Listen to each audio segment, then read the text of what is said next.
2008, I started working directly with Rosenstein in Baltimore.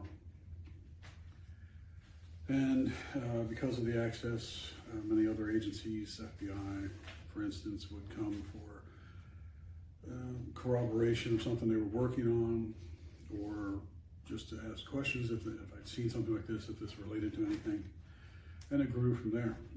Because of the undercover nature of many of the investigations I worked on, terrorists or things like that, domestic terrorism within the country, they kept me fairly well concealed, and access was limited to a certain group headed by Rob Rosenstein. This became known as the Dirty Trick Squad in Baltimore. This is where they were using hammer, sunrise, sunset, things like that, to illegally spy on people, attempted to corrupt judges, compromise them, Hillary Clinton, others. I mean, it was just ongoing. They concentrated on judges, but they wanted to concentrate on this. It was done under the guise of a CSIPS operation. It's a DOJ CSIPS computer operation. It was run out of Fort Washington, but at a satellite location in Baltimore. And it would illegally compromise people, illegally wiretap, break into computers, plant, reverse, change information, change emails, things of that nature. And it was in this capacity of working with them that the information about the judges and Roberts and Pence and things like that have come out. I've tried several times in the past to get it out and was thoroughly squashed by Rod and the DOJ and the FBI to a horrible extent. I tried to get in 2015, tried to end run them and go to the Department of Homeland Security. And once it got, I went there with a pile of evidence and some video and audio recordings. It got too large for them, I suppose, but it made its way back to the FBI and DOJ, and they came down on us again. This was 2015. In 2016, I made a video discussing quite a bit of this in an effort to get it to Devin Nunes, who was the head of the House Intelligence Committee at the time, but there was interference from one of the people involved. He messed that all up, so it went largely unnoticed. But on the video, I tried to warn President Trump about the people that he was dealing with daily, and especially Rod, Pence, things like that, as they were working together to remove him, trying to compromise the people around them, get dirt on anyone they possibly could. Now, how were Rod Rosenstein and Mike Pence connected? That group, I mean, they're all interconnected in one way or another. That particular group was Rod, VP Pence, Paul Ryan. That was the core of that group. Roberts was in there, but that was the core of it, and it was an attempt where Rod was the brilliant legal mind behind it to remove President Trump under the 25th Amendment. They actually had an operational name for it at the beginning, Run Silent, Run Deep, but nobody really used it after a while. It didn't make any sense because it was such a small group. But that's an old movie about somebody being passed over for promotion, which they both felt they were. VP Pence hated President Trump because he had taken his slot as rightful president. He felt that he did. And Paul Ryan was actually considered running as well for a vice presidential slot, and Mitt Romney was also involved. But they thought President Trump was an outsider who had not paid his dues. They just didn't like him. So once VP Pence was in there, once President Trump was elected, and obviously Vice President Pence, I just walked away, and everything became very quiet. That was their mole inside, someone who could run interference, leak certain things, and just keep tabs on the president and manage him. So was this a friendly relationship between Mike Pence and Rosenstein, or was there any kind of leverage being placed on the president or the vice president at the time? There was leverage on Mike Pence because of surveillance from way back in the 2013 range that they had gotten FISA warrants to exploit, and Rod had that. He wanted a vice presidential slot himself. If they could remove President Trump, Vice President Pence becomes president, and Rod felt that he would be the natural selection for it.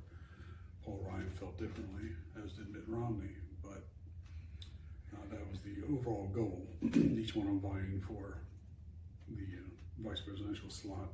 Rod thought he was the clear winner because of his legal brilliance and his management of the Mueller investigation and special counsels and things.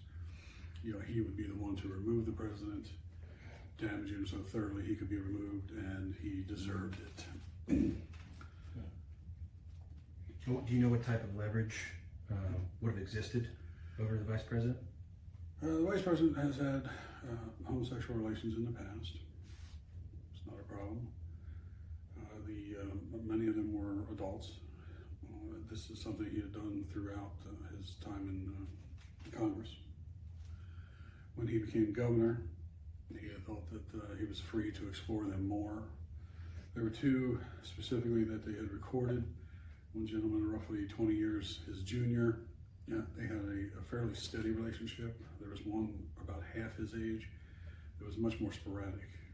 It's considered because it was more dangerous, harder getting time alone.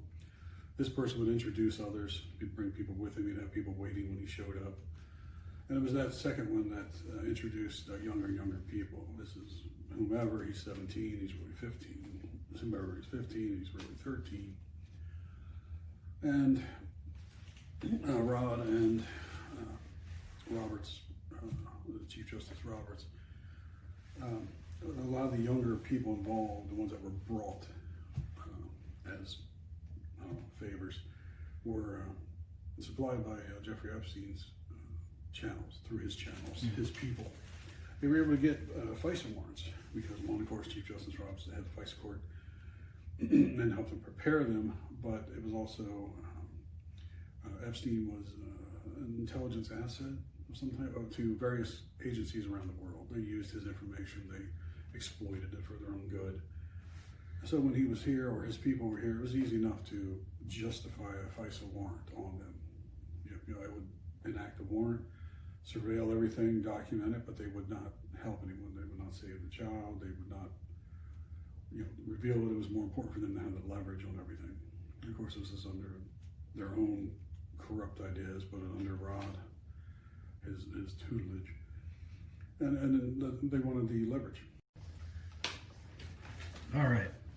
So I'm going to ask you if we could get into some more of the details with the Dirty Trick Squad and how Rosenstein was a part of that group, and if Roberts had any type of interaction with the group as well.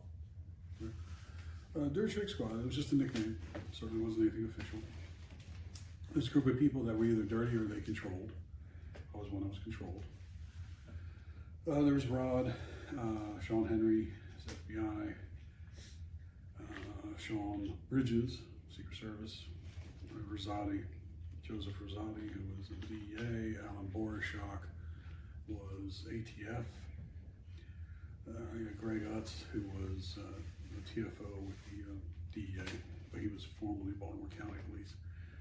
This was the basis of the Dirty Trick Squad. The computer experts, you had the muscle, you had the technical experts, and that's what they were doing. And then there was another group in Fort Washington who was running one down there. This was a satellite location in Baltimore just for the really illegal stuff, illegal communications, hacking, phone tapping, you name it. And those people involved, they concentrated their main focus all the time, Title III judges, federal judges. But they would go after anyone, political rivals, sitting politicians, anybody they needed to go after, anybody they were pointed at. They went after family members of judges and compromised people as much as they possibly could. They had no problem hacking computers and planting information to compromise people. This is something they had done numerous times. Rod had done this for years and years, so had Sean Bridges, where they would finagle a case that they had before the court where, for instance, they would arrest a gentleman and he had money, he had property and something, he had the resources to fight them. They didn't like that. So Sean would go in, plant child porn on their computer, and what do you do? Oh, an examination, now you got this on there. I don't know anything about it. Well, it's on there, we're gonna charge you. And then he didn't want that. It ruined his life, didn't want to go to prison as a pedophile, you know what happens, and things like that. And they would use this as leverage in hundreds and hundreds and hundreds of cases. And then he would plead person they charged would plead to a lesser charge that would not show up on the record, but he would have to forfeit property, money, things like that. And they would skim their percentage off. Sean Bridges was particularly good at it. It was his specialty. And he had done this at the county and state level. That's why he got in trouble a couple times, which is why he came under the sight of Rosenstein, who got him up to federal. Sean did not like Obama, didn't like Hillary. He had access to the White House, the Air Force One, CIA, NSA. He had those kind of clearances. He's the #1 expert on the forensic study of the computers for the Secret Service and for most of the government. You know, was he a government employee or was he a contractor? He was Secret Service. He was a Secret Service agent. Okay. A full Secret Service agent. So he had access to all these things, but because of his clearances, because of his expertise, he could go anywhere. He was often in the White House, texting the location of the president, Obama, what they were doing. He hacked Obama's BlackBerry just for fun, things like that. Shared messages with people, hacked the girls' phones. I mean, it was nothing for him. He had lists of people that he would just call up and watch them do their daily stuff. He's just truly gifted with the computers. I'm good at the computers. I can do any of it you need, but he's just one of those people born to do it. He can do it like breathing. He's a violent person, which belies his size. He's only about 5'9", 5'8". He's maybe 120 pounds when he's not drinking. But he is a violent person and arrogant. He's all about the money. This was the core group of the Dirty Trick Squad, and that's all they did was hack people, steal information, alter emails, manipulate things, and sell intelligence, launder it. Sean Wesley Bridges, the Secret Service agent, was the foremost expert on e-commerce and Bitcoin. That's what he's actually in prison for. And their illegal profits that they would skim off, or they would target people with cash or different bank accounts. Anything they could skim, they would run it through Bitcoin. He'd launder it for them. And he still holds millions of dollars online in various accounts. He also holds several passports and will disappear as soon as he's released. Do you know where he'll disappear to? Central or South America. He's discussed Argentina and Colombia as possibilities because his wife's family is from there. They have family there. He was able to purchase legitimate passports and documents from governments in South America. But he has the money to do so. So he's all about the money. Okay. Can you tell me about Alan Borshak? Borshak, he's an ATF. He's retired now. He's a nasty piece of work. He was involved in his official capacity with the illegal gun running for Fast and Furious. He was the one that made sure the paperwork stayed clean if things came back in the country. They're spying guns, supposedly that would be tracked, and he made sure things stayed clean with as far as serial numbers, things like that. He's been dealing guns his entire career, as far as I know. He has lots of disposable money at his disposal. He has lots of cash at his disposal, and things like that. He lives very well. When Rod started falling out of favor as the DAG, they felt that their Rosati, Borshak, they felt that their protection was leaving. So Borshak and Rosati both divorced their wife, no contest, put everything in her name, paid off their existing house with, I think Rosati was over $300,000, Borshak was even more in cash. Bought another house with like $250,000 in cash down payment. Lived there. This is Rosati. Lived with his wife. They just divorced. When you say cash, you mean by transfer or by hard cash? They actually had cash Okay. to pay off things, and were able to come up with large checks as well. But he lived with his wife. He's always had cash. If you look at him on the surface, he's a barely getting by DEA agent who owes money to several people. Is this Rosati or? Rosati. Oh, okay. Continue with Borshak. We'll get into Rosati in a second. No. Yeah. No, Keep them straight. Borshak, gotcha. Borshak divorced his wife same time as Rosati. Paid off the house. Gave her about $600,000 as part of the settlement. Put everything in her name after paying off the house in cash. Bought a large condo on the Potomac for himself. has a custom van filled with road race bikes that he likes to bicycle. These are all 10, 12, $15,000 bikes that are custom made for him, his size are measured and everything. It's just one of his hobbies. He's got watercraft and cars and all kinds of stuff. Well, never has a problem finding cash. And because he's dealing guns and helps people clear up stuff that is out there. So, he helps supply the firearm for Seth Rich. Okay, very good. So now on to Rosati, Joseph Rosati. Let's discuss. I know you've got a little bit more information about him than some of the others. So Rosati is a DEA steroid freak bodybuilder. He's like 6'2" or so, but a big bodybuilder. He's a violent, nasty, lying person. He always has been. It's not just me saying it. This is other people that he's worked with. Other agents have complained about the same thing. There are dozens and dozens and dozens of cases where he has added drugs to things. There's an instance where there's one drug case, there's 15 agents involved, and the only complaints in the case were from the people being arrested were about Rosati, and the exact same complaints from the agents. He always had to be the one to swoop. He never did any work. He's always the cowboy, had to be out on his own, but he was always the one to swoop in with the big busts. You know, the 14 agents would find 30 pounds of marijuana, and he would swoop in all by himself with no record, and I got a kilo of coke, and make the big bust. And they complained. Agents on numerous cases in numerous locations would complain about him doing this.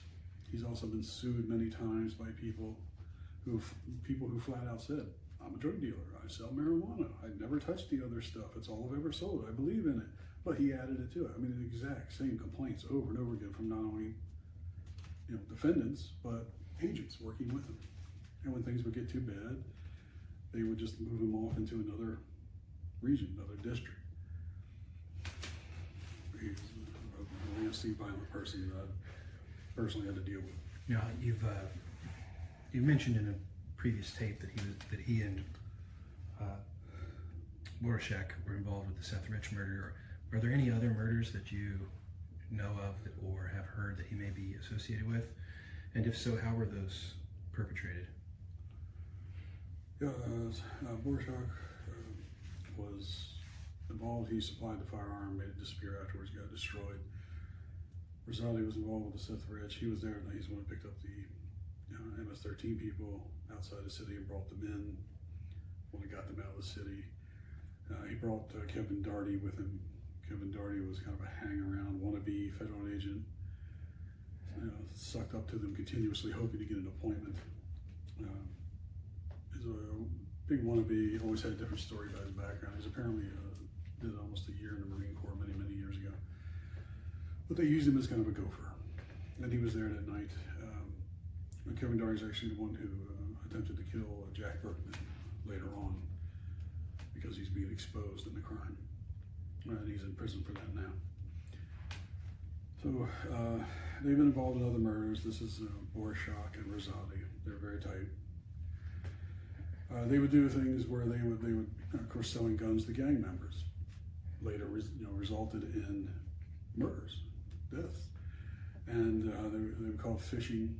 They would sell them off. Sometimes they didn't leave them there. They would come up. It's very easy for them to come up with firearms. They would sell them off, and then Borshak would trace the serial numbers and see if it was related later on down the road to any shootings or deaths. It was fishing.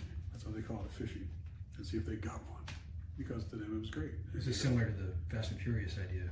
Yeah, it was just their version of it. Just a local version? Or? Yeah, it was their version, same time, same time frame what they were doing.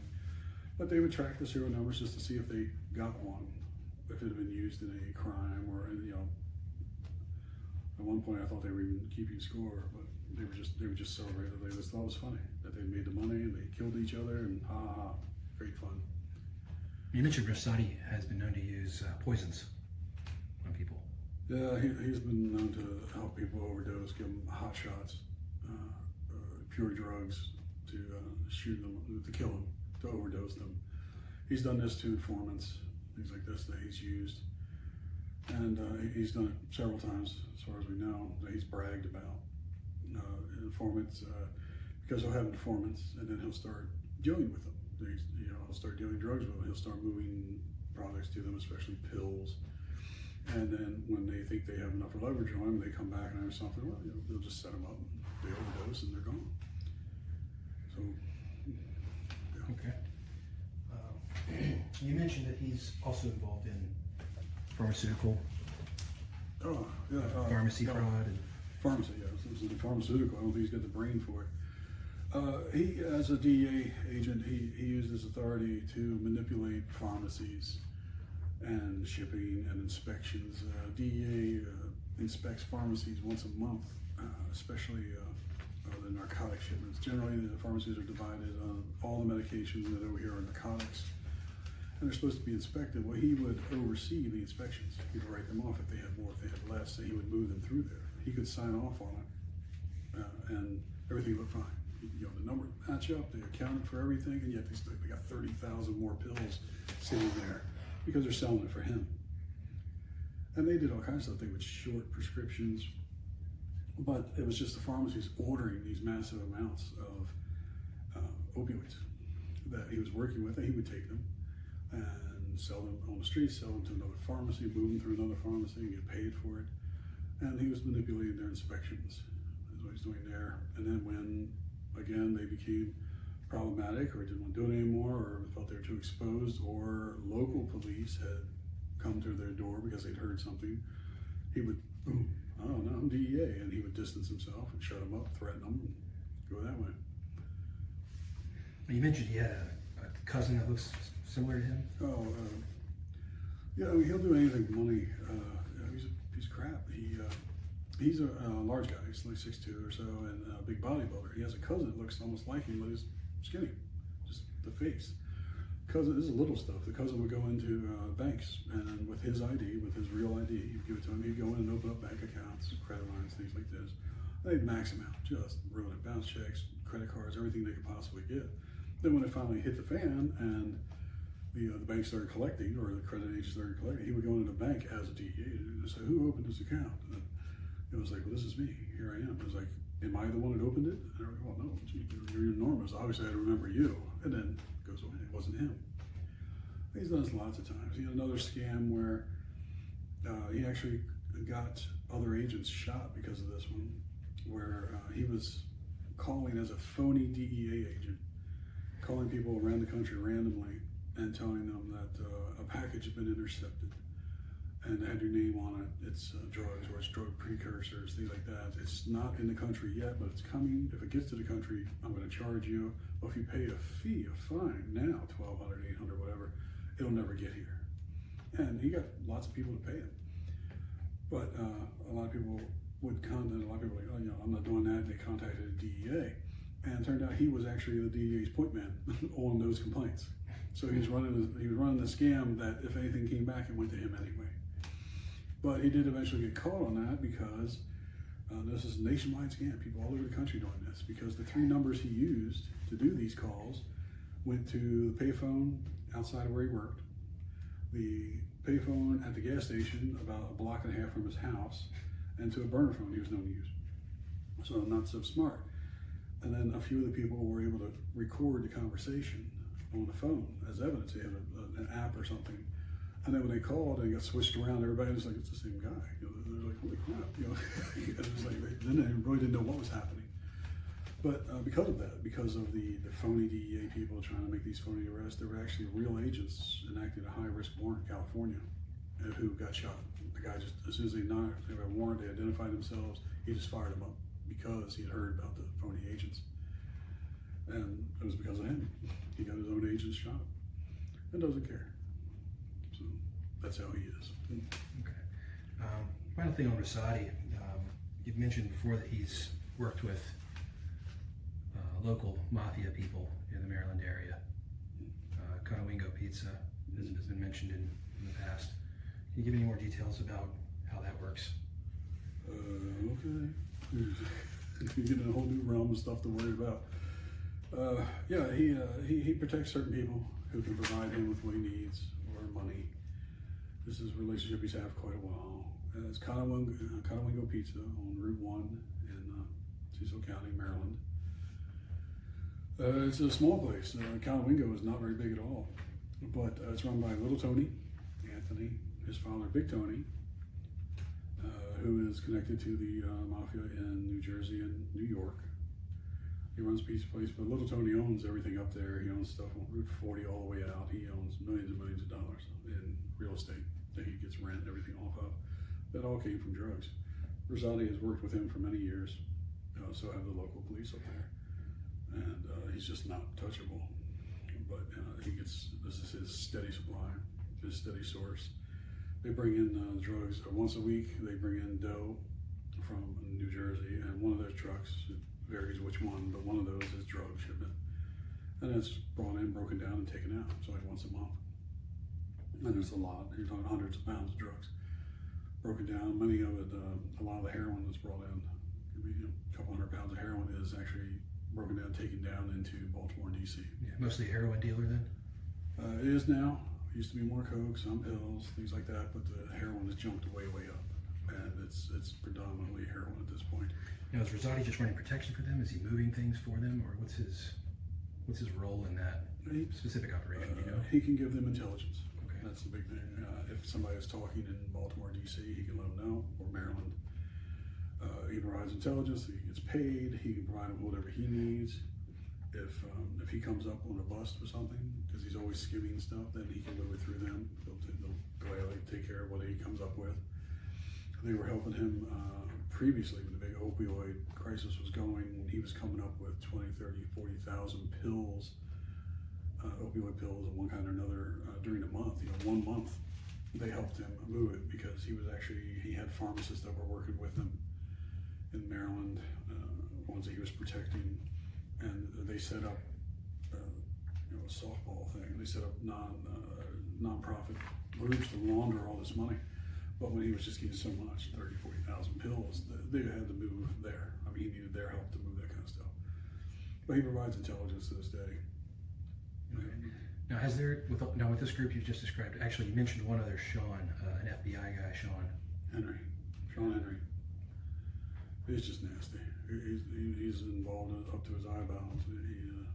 He was dirty tricks. He was nasty. He's a lot like Strzok. Thinks he's a computer expert. Had no problem sending information to any foreign government that would pay. He's all about money. He's a CrowdStrike now.